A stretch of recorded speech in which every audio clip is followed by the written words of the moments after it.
clásicos de la literatura, El Quijote, Blancanieves, a Doña Jovita y demás.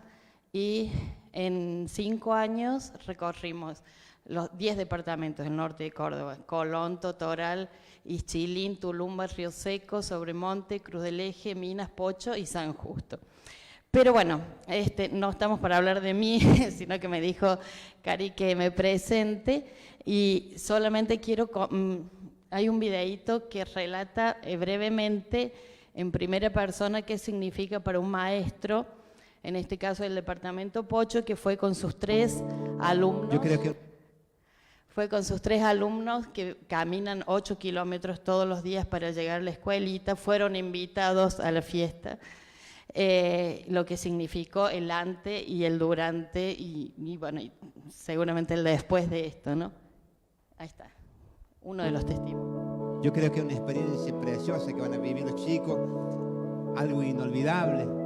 Ellos me preguntaban antes de venir acá: maestro, ¿qué es una obra de teatro? No conocen ellos todavía estas cosas, si no es porque lo comentaron o que se lo contaron a alguien, pero no porque ellos lo pudieron ver alguna vez.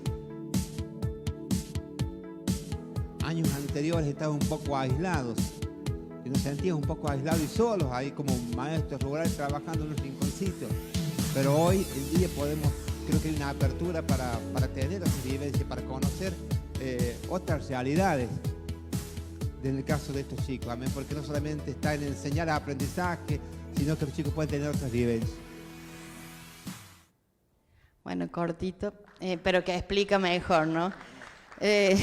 Eso que dice de la soledad y que comentábamos es una soledad extrema, es una soledad extrema. Hay escuelitas de un alumno y las maestras cuando lo traen, muchos los chicos del teatro, o sea, no es que, porque como no conocen mucho, no es lo que principalmente les atrae, sino que el tema es conversar con otros chicos. En eso coincidían muchas maestras, dice, los chicos los días previos, como dice el Principito, se preparaban y eran felices los días previos, que me pongo como es, imaginaban conversar con otros chicos. A mí me impresionó, me impactó, de la misma manera que tantos testimonios, ¿no?, de los niños, y que tiene que ver el arte con la identidad. En una escuelita de Cerrezuela había una nena de 14 años, mamá, ya cumplía los 15 y estaban sacando fondos en la escuela o en el pueblo para hacerle un cartel, porque el sueño de ella era ver su nombre escrito grande en un cartel. Entonces ahí entre función y función todos nos pusimos a hacer un cartel grandote, y cuando terminó la función abrieron Romeo y Julieta, decía feliz cumpleaños María, y bueno, todos lloramos por supuesto, porque son cositas que van más allá del teatro. Perdón, estoy hablando de mí. Entonces, pero creo que está todo relacionado por lo que hemos estado conversando, ¿no? Es un honor para mí presentar a esta mesa maravillosa. Y bueno, tenemos a Belén Igarzábal, a Luciana Bedini y al maestro Enrique Orchaski. No sé quién va a empezar. Belén. Ahí sí hago la... Luciana, la voy a presentar. Luciana es escritora, gestora cultural y coordinadora del proyecto educativo Las Palabras Nos Potencian. Bueno, ella nos va a hablar de su proyecto y de todo su trabajo alrededor de lo que significa la palabra. Bien. La lluvia derrumbó los puentes, la lluvia desbordó los ríos, la lluvia mojó los transeúntes, la lluvia encharcó las plazas, la lluvia oxidó las máquinas, la lluvia enfureció las mareas, la lluvia hizo olor a tierra, la lluvia con su cabellera, la lluvia agujereó las piedras, la lluvia inundó la favela, la lluvia de cortaplumas, la lluvia enjuagó la sed, la lluvia anocheció de tarde, la lluvia de su brillo plateado, la lluvia de rectas paralelas sobre la tierra curva, la lluvia destrozó los paraguas, la lluvia duró muchos días, la lluvia apagó el incendio, la lluvia cayó, la lluvia se derramó, la lluvia murmuró mi nombre. La lluvia se unió con el parabrisas, la lluvia encendió los faroles, la lluvia tocó las sirenas, la lluvia con su crin iba. La lluvia llenó las piscinas, la lluvia con las gotas gruesas, la lluvia de aguacero negro, la lluvia azotando las plantas, la lluvia señora del fango, la lluvia sin pena, la lluvia apenas, la lluvia dobló los muebles, la lluvia amarilló los libros. Hernando Antunes.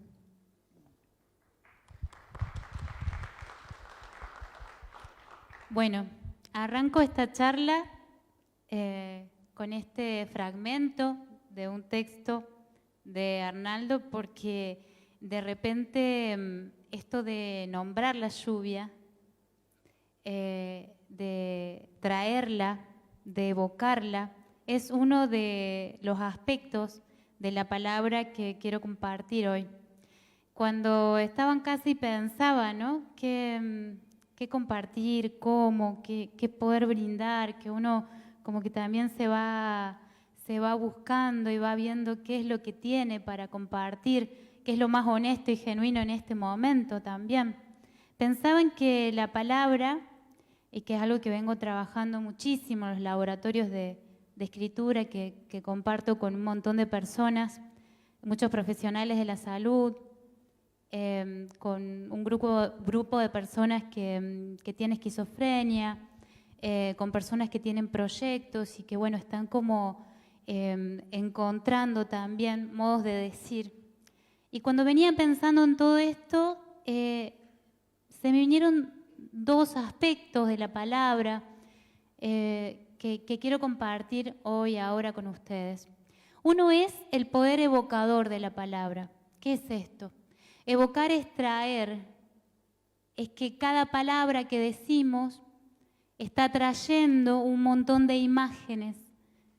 Más allá de lo que quiere nombrar, hay un conjunto de emociones, hay un conjunto de imágenes subterráneas que van a hacer resonancia. Y otro de los aspectos que me parece interesantísimo y que por ahí pasan inadvertidos en el día a día, en las charlas, en lo que decimos, tiene que ver con el sonido. Por eso también elegí este texto, porque pareciera que nos envuelve, pareciera que entramos como en otra dimensión. El sonido tiene la particularidad de habilitar atmósferas, es como si con la palabra, con el sonido de esas palabras uno pudiera generar, propiciar un espacio de intercambio. Entonces, esto en principio, ¿no? El sonido que habilita el espacio y la palabra como evocadora que trae, que va a estar trayendo siempre que nombramos algo en resonancia. Pensaba en esto, pensaba en un aspecto también de esto del decir, que tiene que ver con esta idea de que el lenguaje está absolutamente atravesando todos los aspectos, todos los momentos, todos nuestros vínculos, cada ratito en el que estamos en algún lugar quizás distraídos, la codificación y la decodificación de todo aquello que está alrededor nuestro lo hacemos con el lenguaje, es decir, nosotros a un sonido le ponemos nombre y armamos oraciones internas y esas oraciones después salen. No hay un proceso de generar una narrativa, generar un discurso y después ese discurso sale a la luz. Y entonces acá quiero hacer como un jueguito o una relación, digo jueguito porque en definitiva estoy como jugando un poco también con las palabras, que tiene que ver con esto de la voz propia, que dice Bartés en un libro que se los recomiendo, que es el grado 0 de la escritura. La voz propia, que por ahí trabajamos mucho en la literatura, que tiene que ver con el estilo, que por ahí lo sesgamos a esto del estilo, que decimos es la forma en que las personas, en que un escritor, digamos, y las personas escriben, en realidad está relacionado también con su biografía, con su historicidad, está relacionado con su móvil existencial, algún porqué de eso de hacer. Y entonces es un conjunto de aspectos esto de la voz. Entonces voy uniendo aspectos, ¿no? Tenemos el sonido, tenemos la palabra evocadora, tenemos la voz propia en la literatura y lo voy a traspolar.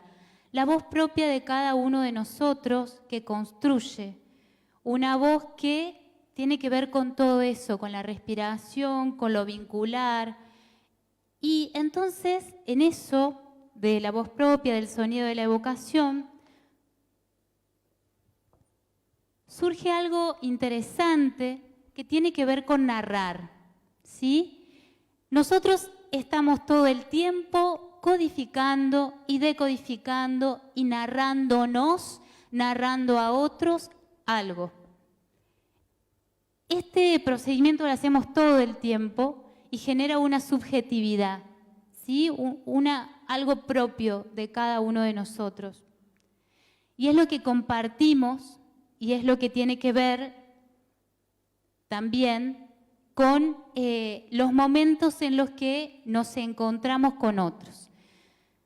Nosotros que gestamos, los gestores, gestar, tiene que ver con gerente, tiene que ver con administrar, tiene que ver con elegir cómo, ¿no? En una suerte de inteligencia, si se quiere, o algo similar.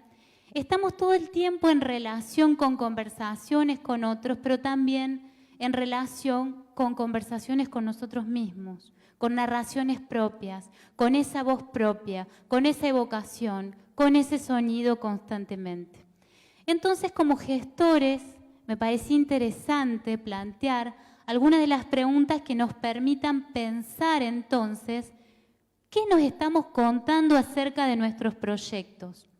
¿Qué nos estamos contando acerca de lo que hacemos cotidianamente? ¿Qué le contamos al otro cuando nos encontramos de lo que hacemos?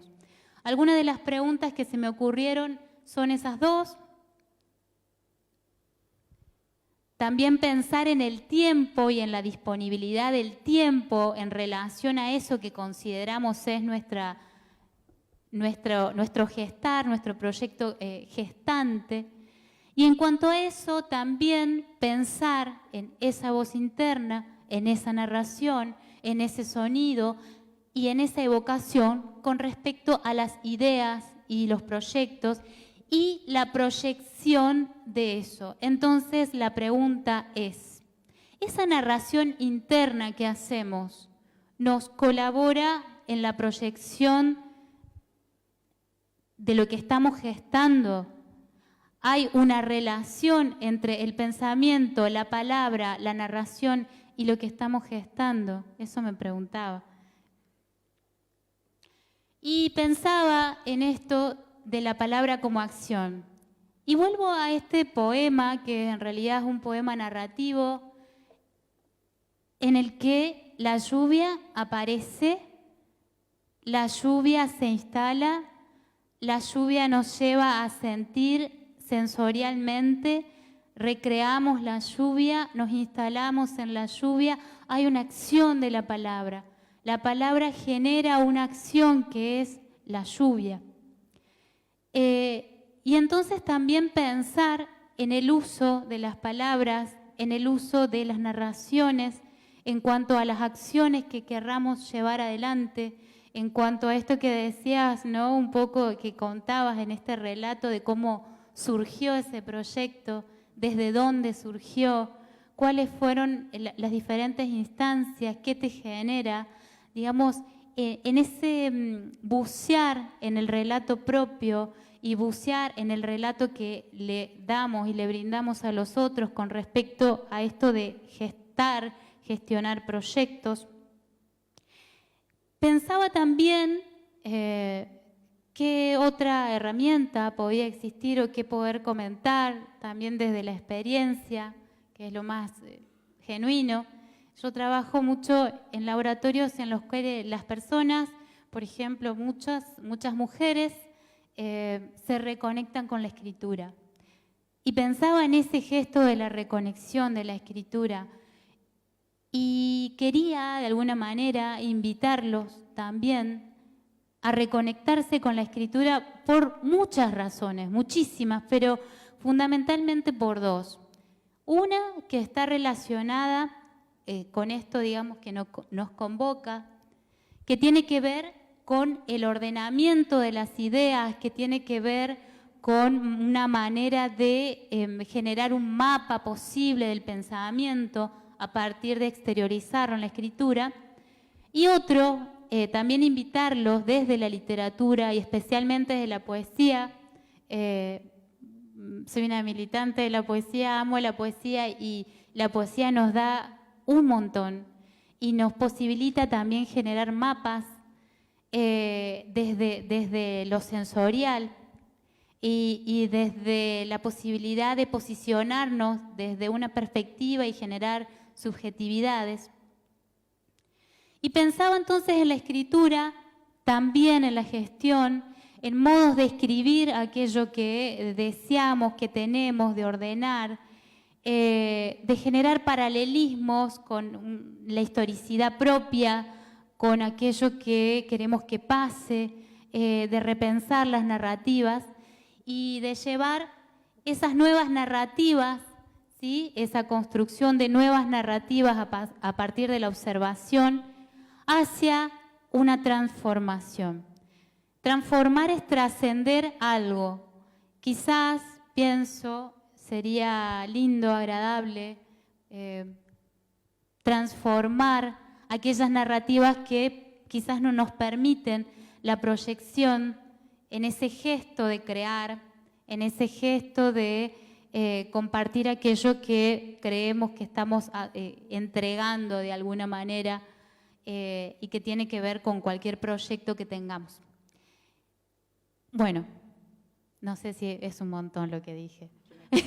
Bueno, en definitiva eso es lo que tengo para compartir. Quería compartir con ustedes también estas como herramientas o en realidad esta perspectiva que surge de la combinación de la literatura y de la observación también en tantos laboratorios de las narrativas y de la acción de la gestión cultural que tiene mucho de ponerle el cuerpo. El cuerpo y la voz son una misma cosa, así que bueno, me despido con un gracias. Muchas gracias por la escucha. Muchas gracias. Muchísimas